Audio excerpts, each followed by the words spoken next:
Talkshow hari ini. Talkshow hari ini.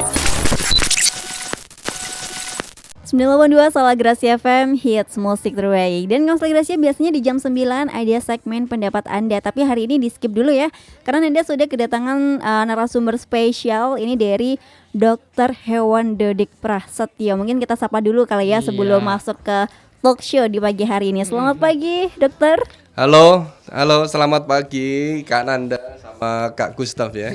Oke, gimana dok? Kabarnya sehat? Alhamdulillah sehat dan masih tetap berpuasa. Alhamdulillah. Meskipun udah akhir itu ya, udah mendekati akhir tapi tetap semangat dok ya. Bentar lagi udah mau lebaran kali. Oke. Kendalanya apa aja dok selama puasa ini? Kendalanya puasa susah bangun sahur biasanya. Waduh, ini saking hektiknya ya, saking Tapi sibuk. masih sempet setidaknya ya minum minum, Iya. habis itu baru sholat subuh masih sempat. Sepertinya itu kendala kita semua sih dok.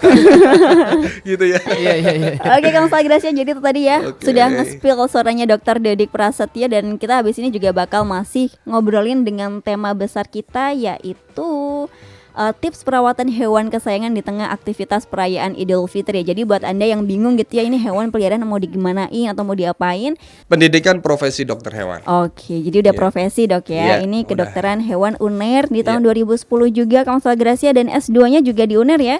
Di tahun 2010 juga Kang Gracia. Kalau misalkan melihat dari pengalaman kerjanya nih dulu di PT Biotek Indonesia dari tahun 2011 sampai tahun 2012, terus sekarang menjadi dosen juga dok ya. Sekarang saya di Brawijaya. Di Brawijaya nih dari Di tahun Fakultas 2013. Waduh, cukup lama juga dengan pengalaman kegiatan organisasi yang juga banyak banget nih, juga meliputi seperti hewan-hewan juga dok ya. Iya, betul sekali. Oke dok, ngomong-ngomong nih kan Dokter Hewan Dodik Prasetyo, MVET ini apa dok? Magister veteriner. Jadi Veteriner. itu S2 buat kedokteran hewan. Oke, Magister jadi veteriner. Oke, jadi memang sebutannya MVET ya. Iya. MVET Kawan Gracia. Bukan ngepet loh ya. Iya.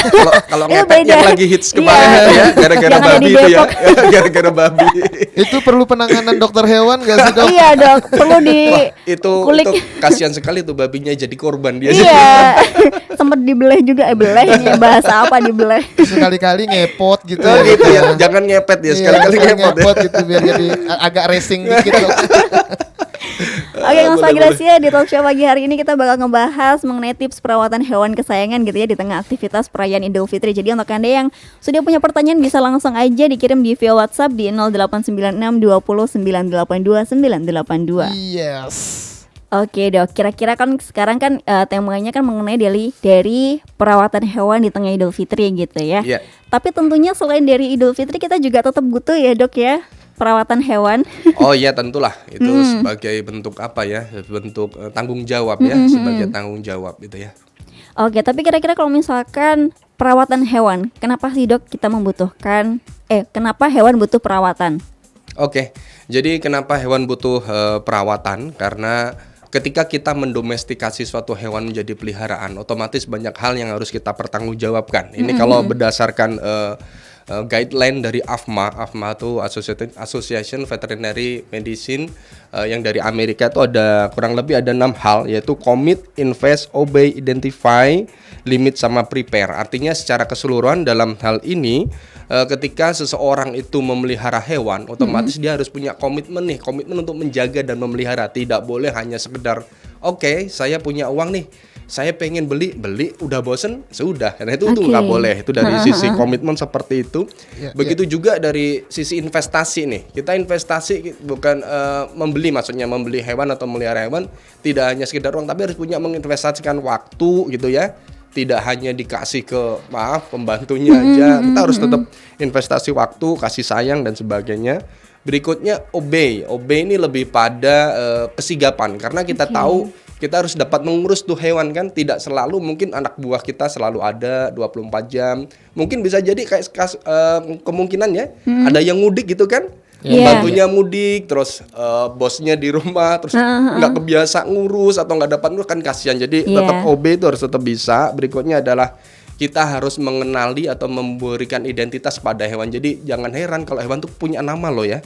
Jadi kadang dikasih nama, kadang kalau perlu bahkan kita pasang chip sehingga ketika dia lepas atau dibawa kabur orang, kita bisa ngecek misalnya dengan pet, kita scan gitu kan. klien-klien saya kalau kirim hewan ke luar negeri itu wajib pasang chip. Jadi pasti saya pasangin chip dulu karena itu buat identify ke sana nanti. Terus berikutnya limit. Nah, ini terkadang yang harus kita pahami itu dalam melihara hewan tuh nggak harus banyak sih. Lebih baik sedikit tapi berkualitas daripada banyak banget tapi nggak keurus, malah kasihan. Yang terakhir yaitu prepare. Prepare ini kaitannya dengan kesiapan dalam hal ini. Sebagai seorang pet owner kita harus siap segala hal, terutama capital ya, artinya kalau hewannya sakit ya harus siap-siap bawa ke dokter hewan lah gitu kan, jangan dibiarin atau diobatin sendiri, kan ada dokternya. Kita sakit aja manusia kita berobat ke dokter, mas hewannya sakit gak dibawa ke dokter hewan gitu kan ya. Kurang lebih seperti itu sih. Oh iya dok, gini. Kalau misalnya awal sakit gitu hewan peliharaan kita tuh, untuk mengetahui gejala pertamanya, kan ada juga orang yang baru awal banget nih melihara hewan tuh, gimana sih, ada tips nggak dok buat yang mau melihara hewan di awal-awal gitu dok? Mungkin secara sederhana aja ya, secara sederhana aja, paling simple, hewan tuh nggak butuh rekreasi loh. Hewan butuh rekreasi nggak kira-kira? Butuh ke mall nggak ya? Nggak butuh shopping. Nggak butuh shopping. Tapi yang perlu kita tahu kan hewan juga nggak bisa sambat dok. Sobat ambiar itu nanti kalau sambat nanti. Sambat. Jadi gini, hal paling sederhana bisa kita amati dari perilaku makan minum. Jadi hewan tuh secara umum semua hewan kan pasti butuhnya dia kan mencari makan, minum itu kan. Jadi kalau ketika di situ sudah pertama terindikasi dia misalnya nafsu makannya turun, bahkan sampai nggak mau makan, dia nggak mau minum, itu udah salah satu indikasi awal. Itu satu itu. Dua, kita juga bisa mengidentifikasi dari behavior, aktivitas dia. Kalau dia kebiasaannya nih kayak orang ya, Mbak Nanda, Kak Nanda misalnya aktif kesana, tiba-tiba hari ini cuma diem aja. Ini behaviornya ada berubah nih, behavior dia kok jadi lebih pendiam ya, ada apa? Itu kita harus mulai curiga. Yang kedua, yang ketiga kita bisa ngecek dari, biasanya paling sederhana dari urin ataupun dari fesesnya. Ketika di situ biasanya kalau di situ fesesnya nggak normal, misalnya mohon maaf diare sering banyak, bahkan dia terbirit-birit di mana-mana. Begitu juga urinasinya, harusnya dia pipis kok sekarang nggak pipis. Nah itu salah satu hal sederhana sih. Iya, itu mungkin cukup secara sederhana. Dan kalau yang keempat kan dari behavior kita juga bisa mengamati ada luka nggak biasanya, jalannya bagaimana, atau tubuhnya ada terluka atau nggak. Kadang kita nggak detail ya kalau ngeliat luka. Itu paling sederhana ya 3 itu aja yang secara umum. Gitu. Jadi kalau misalkan melihat dari aktivitas hewan yang seperti yang dijelaskan oleh Dokter Dodi tadi kan, kayak nggak perlu jalan-jalan atau rekreasi. Tapi kan hewan tuh juga punya tingkat kejenuhan dok. Betul, ya pasti ya. Jadi ada namanya normal behavior. Jadi kalau kaitannya dengan kejenuhan, ini yang selalu kita galakkan sebagai seorang dokter hewan untuk masyarakat. Saya tak pernah lupa, dulu saya waktu di Macung diundang tuh juga saya bawa materi tentang animal welfare. Waktu acara dok apa itu yang di Vet Fest di FKH, saya juga kasih materi welfare. Artinya hewan tuh punya animal welfare yang harus kita tahu, atau yang sering kita kenal dengan istilah 5 freedom gitu ya. 5 freedom salah satunya yang Kak Nanda bilang tadi. Jangan sampai hewan itu stres, jangan sampai hewan itu tidak bisa mengekspresikan normal behavior. Kalau dilihat ada 5 tuh bisa cari kok 5 freedom itu. Oke, tapi kalau misalkan dari sikap dari owner sendiri nih untuk bisa kedekatannya dengan hewan sendiri ini bagaimana dok? Itu kita lebih mengistilahkannya bonding ya.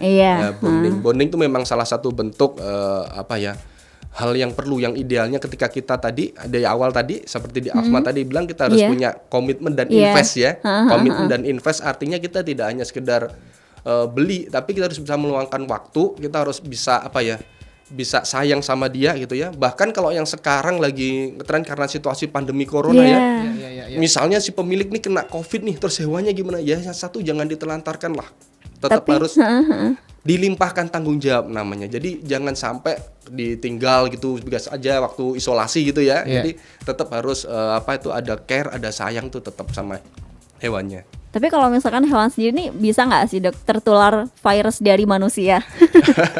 Itu saya kurang bisa menjawab secara detail ya, karena saya memang bukan ahli virologi. Tapi kalau kita baca di luar negeri, di Brasil, di Amerika itu kan juga ada yang golongan primata ya di situ ya, ada gorila yang kena ya. Bisa jadi namanya virus kan juga bisa bermutasi dan sebagainya. Tapi saya tidak bisa menjustifikasi hal tersebut. Tapi kan kalau misalkan hewan sendiri kan juga pasti punya keluh kesahnya sendiri kan Dok, kayak penyakit kulit, terus penyakit hewan yang saya familiar banget tuh toksoplasma. Nah, ini gimana nih Dok? Soalnya dulu itu ibu saya juga pernah kena tokso. Nah, ini kalau terkait toksoplasma sih sebenarnya kalau kita mau ngecek kita manusia bisa nge-labin ya karena dia berada di darah ya itu ya. Terus kalau yang paling sederhana nih, saya sering bilang ke klien saya, sederhana kalau kita suka hewan tapi kita pengen tetap sehat juga ya. Saya selalu bilang bikin zonasi. Saya selalu bilang bikin zonasi ke klien-klien saya. Zonasi itu artinya bolehlah kita interaksi full 24 jam tapi harus tetap ada namanya zona manusia sama zona hewan. Artinya harus punya kandang tersendiri, tempat terpisah. Satu itu. Dua, terbiasakan pola hidup bersih. Biasakan habis mainan sama hewan, cuci tangan, minimal cuci tangan ya. Sehingga jangan sampai, mohon maaf nih, habis kita misalnya ketemu kucing di pinggir jalan nih, lucu-lucu, habis itu kita makan lalapan nih, compot gitu. Itu kan nggak etis juga ya. Artinya setiap kita habis mainan sama hewan, usahakan bersih diri. Nah, itu selalu saya sarankan. Jadi biar ada biar tetap bersih, higienis itu. Jadi walaupun sebersih apapun kita harus tetap bersih. Berarti kalau misalkan dinilai dari zonasi sendiri ini kan sekarang biasanya kalau hewan udah peliharaan udah deket banget sampai diajak tidur. Ini itu gimana Dok? Yang pasti gini, ketika kita membuat sesuatu yang zonanya benar-benar limit banget, yang harus dipastikan pastikan hewannya sehat itu dulu. Sehat dulu. Jadi rajin-rajin kontrol ke dokter hewan ya untuk memastikan hewannya sehat. Tidak ada cacingan, tidak ada penyakit kulit, itu mungkin bisa sedikit mengeliminir resiko adanya kontagius. Contoh nih, ada namanya penyakit skabies, itu juga bisa bikin lepu-lepu di kulit manusia, penyakit kulit. Nah, sehingga ya rajin-rajin ke dokter hewan aja lah ya. Rajin-rajin ke dokter hewan, di Malang banyak kok dokter hewan. Jadi dengan di situ kita memastikan hewannya sehat, bersih, sehingga kalau misalnya mau interaksi yang tadi limitnya benar-benar tanpa limit lah istilahnya. Kalau hewannya sehat, bersih, insya Allah semua aman gitu. Oke. Terus ini sih Dok, anyway kita harus mengucapkan selamat memperingati World Veterinary Day. Terima kasih. Hari Kedokteran Hewan Dunia. Ya. Yang ke-20 itu ya Dok ya, usianya 24 ya, jatuh Februari. di tanggal 24 April. 24 April kalau salah Gracia. Agak telat sih ya, nggak apa-apa ya. Nggak apa-apa, yang penting kita masih menginisiasi. Masih memperingati ya. Oke, jadi buat Anda semuanya yang kalau misalkan punya hewan, terus ini juga tetap harus ya namanya bisa aware Dok ya dengan kesehatan. Tapi kalau misalkan dari pemeriksaan hewan sendiri nih yang biasanya harus rutin itu apa sih Dok? Yang paling rutin biasanya kita selalu mengasih tahu ke klien vaksinasi. Itu hal sederhana, vaksinasi. Kenapa sih harus vaksinasi? Tapi bukan berarti kalau udah divaksin nggak bakal sakit loh ya. Vaksinasi itu memastikan bahwa nanti titer antibodinya tuh protektif, sehingga kalau ada serangan tentaranya siap nih. Kamu nggak bisa nyerang saya itu. Jadi kenapa vaksinasi harus diulang? Kenapa vaksinasi harus dilakukan? Kita nyiapin tentara nih di dalam tubuhnya hewan gitu. Secara sederhana seperti itu. Kedua adalah namanya deworming. Deworming itu obat cacing ya. Karena kita nggak tahu ya, kalau kita kan makan pilih-pilih ya. Kalau hewan kan walau alam ya, kita mungkin dia ngapa comot gitu. Kadang kita kan nggak ngerti. Nah itu kemungkinan ada resiko cacing itu juga ada, sehingga minimal itu adalah vaksinasi sama obat cacing. Kalau perlu kita juga ada lagi kontrol rutin. Hewan sikat gigi nggak sikat gigi. Jadi terkadang ada plak, ada apa yang bisa menyebabkan kerusakan gigi juga nggak apa-apa. Jadi dikontrol secara umum, ada pemeriksaan fisik boleh dicek ke dokter hewan. Kalau ada permasalahan itu sekalian ngiklan ya. RSHP itu punya dental scaling loh. Jadi nggak cuma manusia aja yang dibersihin giginya. Ternyata hewan juga perlu perawatan juga kan Dok ya. Dia kan nggak pernah sikat gigi ya. Iya, nggak bisa sikat gigi juga. Jadi harus dibersihin ke dokter hewan. Tapi kalau misalkan untuk kerusakan gigi itu juga bisa Dok ya? Hewan bisa ya? Itu biasanya karena makanan atau karena apa itu? Ya, salah satu faktor bisa jadi dari pakan. Kadang-kadang kerusakan di gigi salah satu faktor itu biasanya dari pakan, atau juga kadang-kadang benda keras ya. Benda keras melukai gusi dan sebagainya. Jadi permasalahan di gigi cukup banyak. Atau bahkan mungkin abnormalitas pertumbuhan gigi. Ada. Jadi nggak cuma kita ya yang gingsul ya. Hewan itu juga ada yang abnormalitas atau sering kita sebut namanya malocclusion. Malocclusion. Oke Dok, terkait vaksinasi tadi Dok. pada usia berapa sih yang wajib banget untuk Disarankan divaksinasi ya untuk sarannya itu? Oke, siap. Jadi kalau vaksinasi kita minimal sekitar usia 8 minggu atau kurang lebih sekitar 2 bulan. Jadi kalau kita mau beli mau beli pet itu ya. Ya usahakanlah di atas 2 bulan setidaknya dia sudah divaksin. Nanti diulang lagi di 4 minggu berikutnya. Jadi seperti itu. Nanti diulang lagi baru setahun berikutnya. Sama kayak anak balita ya. Kecil divaksin, diulang. Maksimalnya itu berapa kali vaksin sih dok? Kalau misalnya kita berbicara range usia hewan ya. Oke, maksimal gimana maksudnya? Maksimal berapa kali vaksinasi gitu dok? Gini. Atau mungkin ada batas vaksinasi berhenti ya, betul. Oke, jadi program vaksinasi itu juga tergantung endemik kondisi wilayahnya ya. Contoh nih sederhana, misalnya kita di Jawa Timur nih. Jawa Timur kan bebas rabies ya. Iya. Ya, kadang klien tuh wajib vaksinasi rabies atau tidak tergantung klien kalau pada hewan. Tapi kalau daerah yang dia situ sudah endemik dari itu tempat rabies, jadi hewannya harus divaksinasi rabies. Jadi kalau kapan maksimal itu balik lagi yang kita ngitungnya dari minimal usia vaksinasi. Tapi terkadang itu ada juga klien yang baru datang ke dokter hewan tuh udah lebih dari limitnya harusnya dia waktu vaksin. Tapi ya nggak apa-apa, nggak ada sesuatu yang terlambat, tetap kita layanin. Jadi kadang baru udah umur setahun gitu, dok dulu belum pernah vaksin gitu. Aduh. Ya udah nggak apa-apa lah, tetap divaksin. Tapi kalau misalkan untuk antisipasi, aduh libet banget nih. Antisipasi dari nggak divaksinasi nanti dampaknya ke apa sih dok? Resiko. Seperti saya bilang tadi, vaksinasi itu tidak menjamin dia nggak bakal sakit, enggak. Tapi dia menjadi salah satu bentuk preventif. Salah satu bentuk preventif. Ketika virus itu datang, tentara udah siap nih di tubuhnya seperti itu. Jadi itu salah satu bagian bentuk tindakan preventif yang jauh lebih baik, kan lebih baik mencegah daripada mengobati. Bener sekali. Nah, kira-kira menjelang Lebaran seperti ini nih dok ya, ini yang sepertinya kayak digadang-gadang oleh para pecinta hewan nih dok. Ini gimana nih dok untuk perawatan hewan, ataukah biasanya kan ada yang dititipkan juga seperti itu ya? Gimana dititipin sih? Ya? Iya dititipin gitu. Ini gimana? Ini jadi mudik beneran nih. Kalau yang mau mudik ya. Iya, kalau sebelum tanggal 6 kayaknya. Kayaknya dilarang ya mudik ya. Iya dilarang. Tapi ya semoga juga tetap patuhin ya. Iya. Oke, Konsela Gracia. Tapi biasanya gini untuk mengantisipasi deh dok ya. Siap. Gimana biasanya? Ini kalau misalnya misalnya lo ya kita nggak mendorong buat mudik lo ya. Iya Ustaz, bener. ya. Ini cuma misalnya nih. Misalnya ada pendengar dari Konsela Gracia yang mau mudik terus mau nitipin hewannya, setidaknya ada beberapa hal yang menjadi pertimbangan kita di dalam memilih tempat penitipan hewan. Ada kurang lebih ada 4 hal ya. Itu yang harus kita perhatikan. Pertama, kita harus memperhatikan satu, kesehatan dari hewan itu sendiri. Jadi kita harus memastikan bahwa hewan yang kita akan titip sehat itu dalam kondisi sehat lah. Setidaknya ya vaksinnya lengkap dan sebagainya, karena di situ kita punya resiko di situ hewan dicampur-campur, bisa satu ruangan dengan beberapa hewan yang lain yang kita nggak tahu nih apakah dia bawa sakit atau enggak. Tapi minimal dengan kita memastikan satu, kesehatan hewannya benar-benar sehat yang kita punya itu, maka setidaknya kita tenang nih, ayem nih hatinya mau mudik. Kedua yang menjadi pertimbangan adalah perlengkapan. Jadi terkadang ketika kita menitipkan suatu hewan, kita juga harus setidaknya kita supaya dia tidak jenuh ya, namanya dia kangen rumah.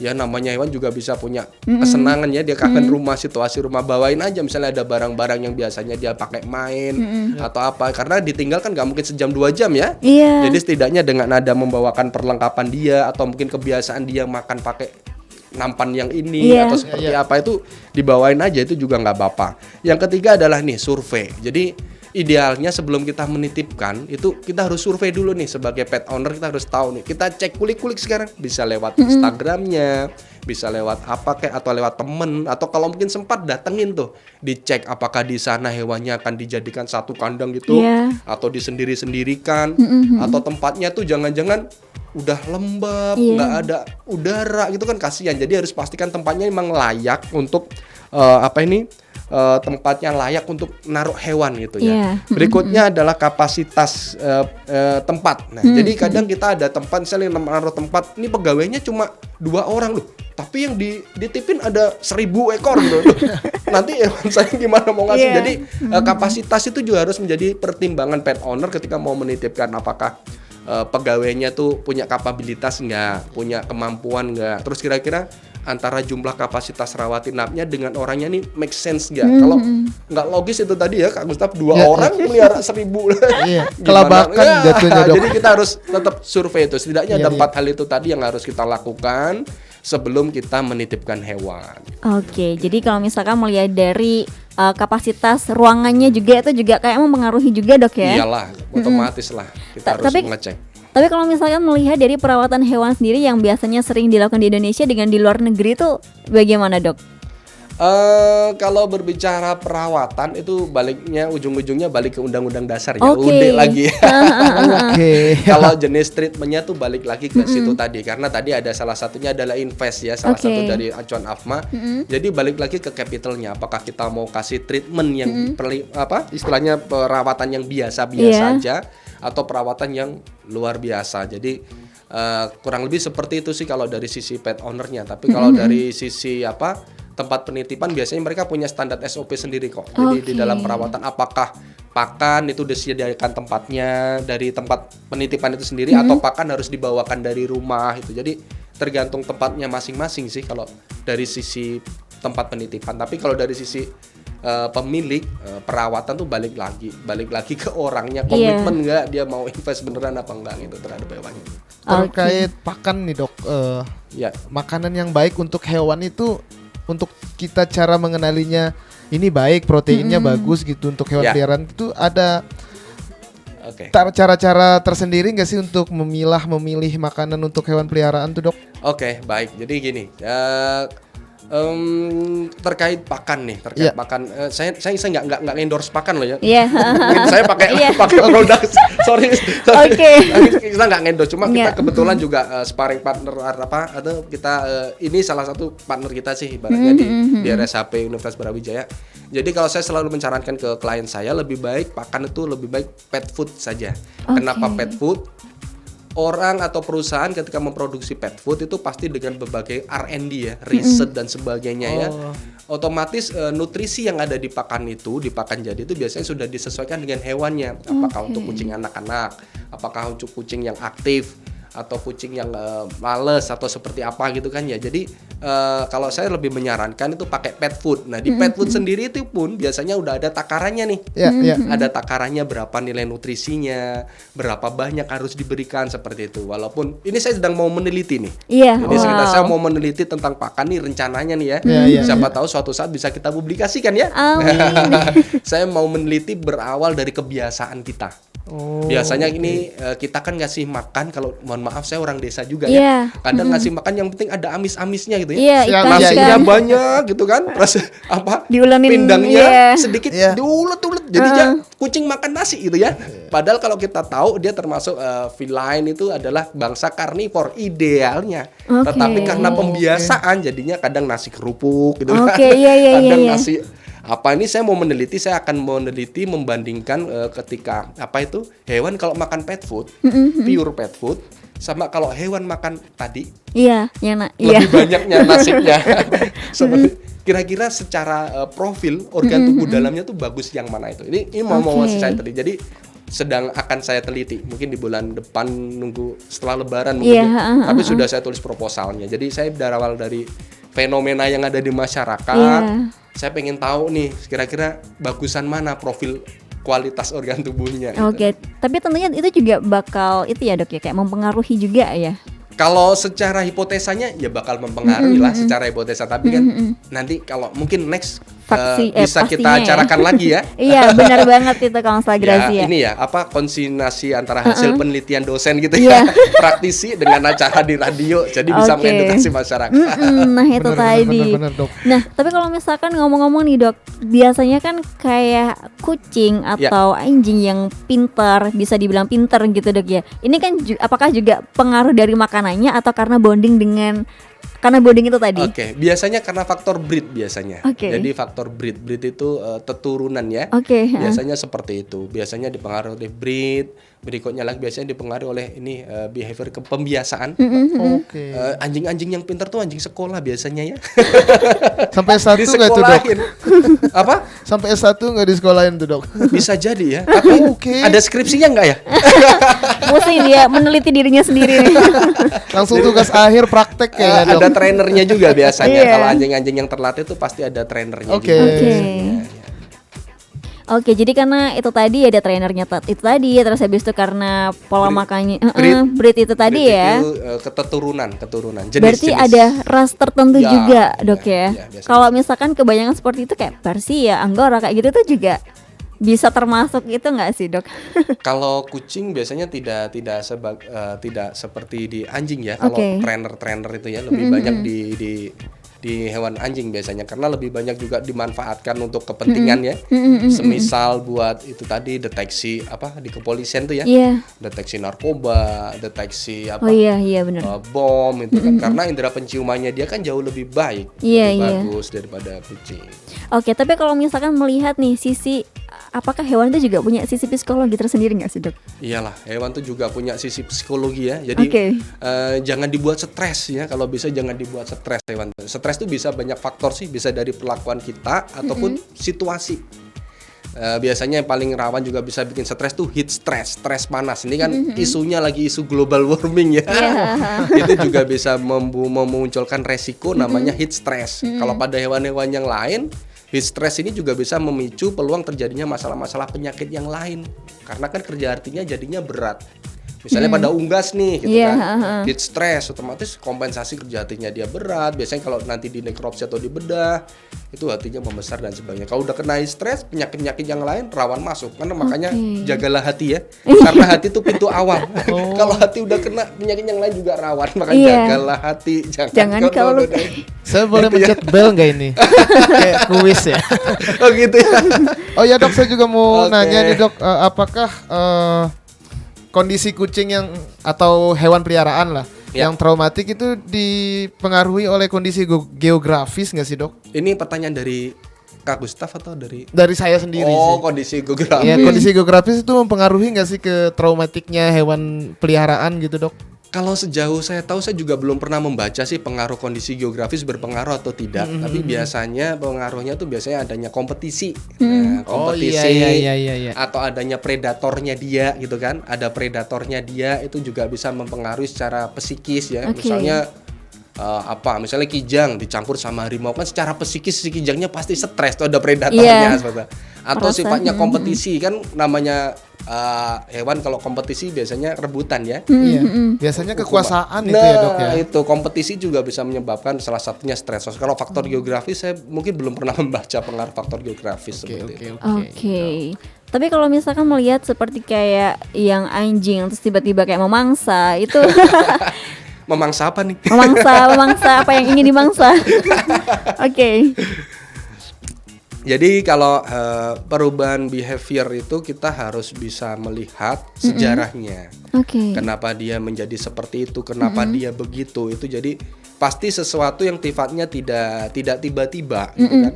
Semua pasti akan termemorize menjadi sesuatu pengalaman buruk. Ketika pengalaman buruk itu terexplode kembali gitu kan, atau terupload kembali, jadinya kan ingat lagi sehingga dia menimbulkan respon yang kurang baik seperti itu. Jadi pasti nggak tiba-tiba, pasti ada sejarah ataupun ada sesuatu histori ya. Makanya secara psikis kita juga harus memperlakukan hewan dengan baik. Jangan dikasarin lah, dia kan juga makhluk hidup ya, jangan dikasarin gitu. Berarti kalau misalkan dari pengalaman dokter Dodi sendiri nih selaku juga dokter hewan dok ya, yang banyak sering ditemui tuh kasus seperti apa sih dok?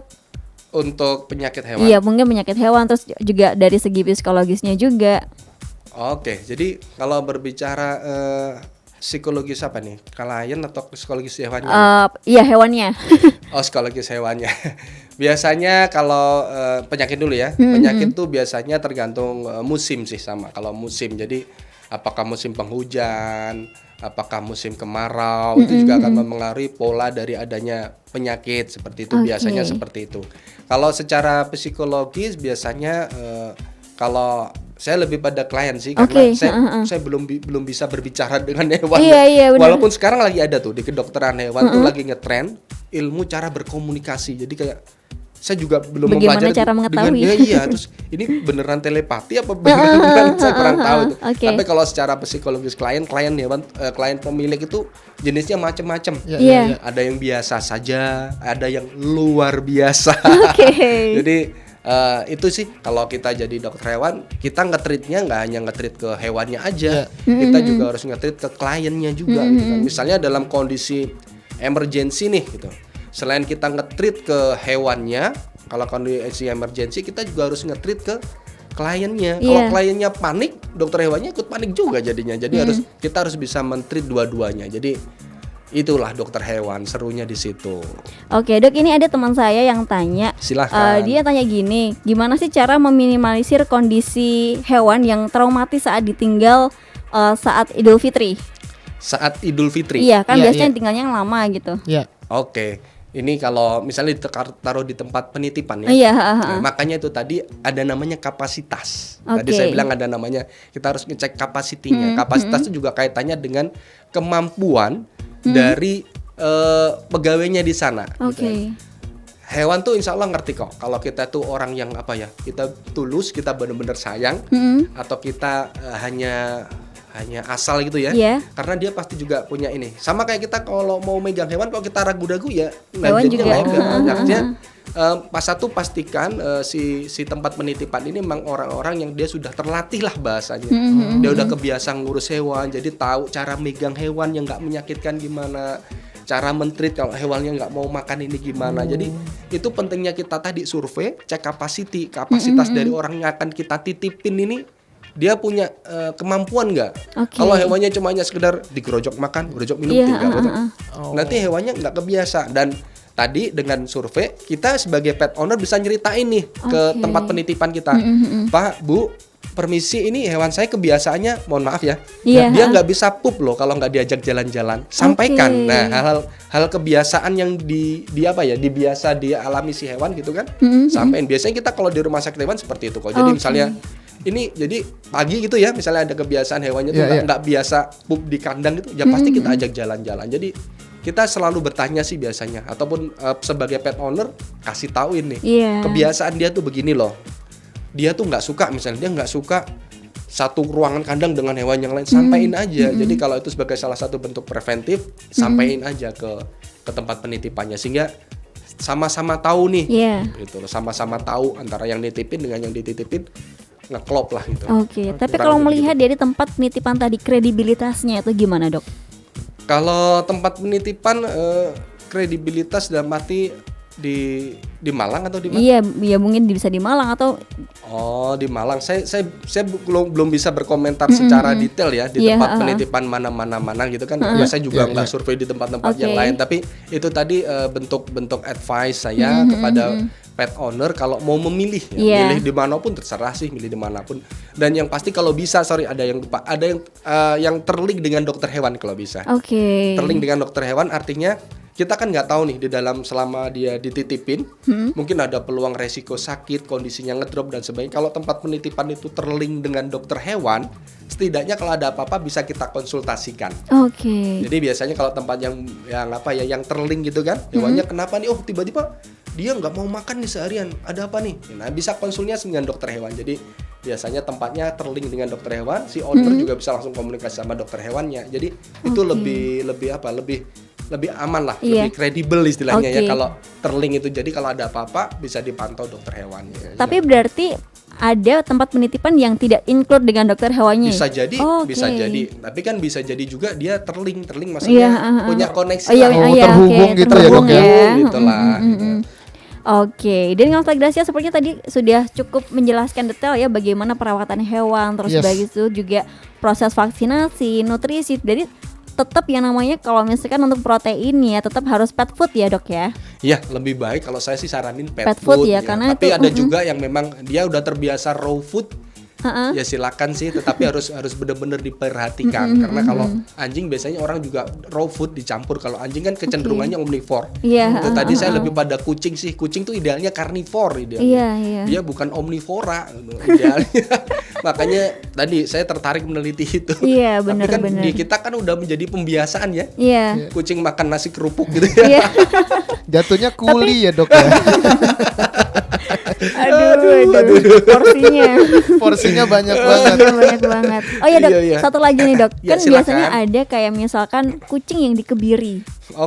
Nah, itu gimana? Apakah ada efek sampingnya nanti atau bagaimana? Kebiri. Jadi kebiri kalau tergantung tujuan sih. Kebiri itu salah satunya adalah bentuk untuk mencegah overpopulasi. Salah satunya seperti itu. Kedua juga untuk mencegah penularan penyakit kelamin misalnya. Ternyata di hewan juga ada ya dok ya? Ada kan kalau dikebiri kan testisnya udah diambil tuh. Jadi kalau itu sudah diambil, kebiri itu bukan sunat loh ya. Nanti dikira sunat ya. Iya, bukan. Jadi dia diambil sel-sel yang bisa memproduksi sperma. Jadi kalau udah dikebiri ya otomatis dia nggak bakal bisa punya anak sehingga dia mengurangi overpopulasi. Kedua dia juga salah satu bentuk untuk misalnya mencegah penyakit kelamin karena dengan dikebiri otomatis birahinya kan nggak tinggi ya jadinya kan karena juga udah turun. Juga, dok, ya? Kan testisnya udah diambil seperti itu. Jadi makanya sering saya bilang juga lebih baik itu kita pelihara yang berkualitas lah daripada banyak tapi nggak keurus. Lebih baik ya secukupnya lah. Tadi balik lagi dibalikin sesuai capital kemampuannya. Saya mampunya misalnya saya mampu Kak Gustaf saya bisa nih mampu saya pelihara 100 gitu ya. Tapi benar-benar harus terawat terjamin kebagus gitu ya. Atau kalau saya mampunya cuma 2 dok gitu. Tapi rawatlah yang baik, rawatlah yang bagus, kasih sesuatu yang maksimal, optimal. Jadinya happy semuanya gitu lah. Jadi gini ya dok, berarti yang datang dari hati pasti nyampe ke hati juga ya dok ya. Mantap. Udah spesialis. Oke, Ustaz Gracia, jadi nggak kerasa juga udah di akhir segmen nih dok. Mungkin ada yang mau disampaikan nih mengenai dari tema kita di pagi hari ini biar lebih mengkerucutkan lagi nih untuk pendengar. Karena tema kita di hari ini adalah kaitannya dengan tips perawatan hewan di Idul Fitri ya.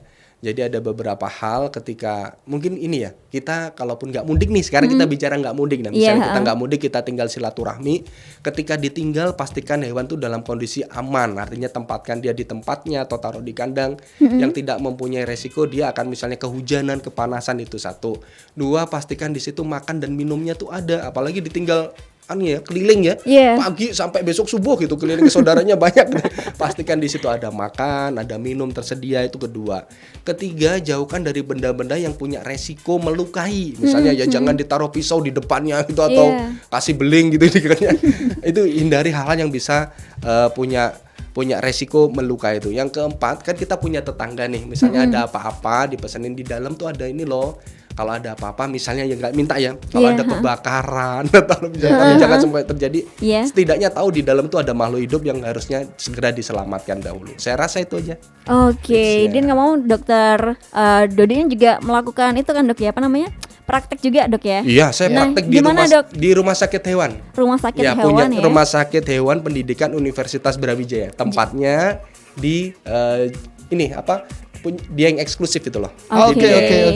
Nanti bisa dicari kok di Instagramnya Rumah Sakit Hewan Universitas Brawijaya atau RSHPUB gitu.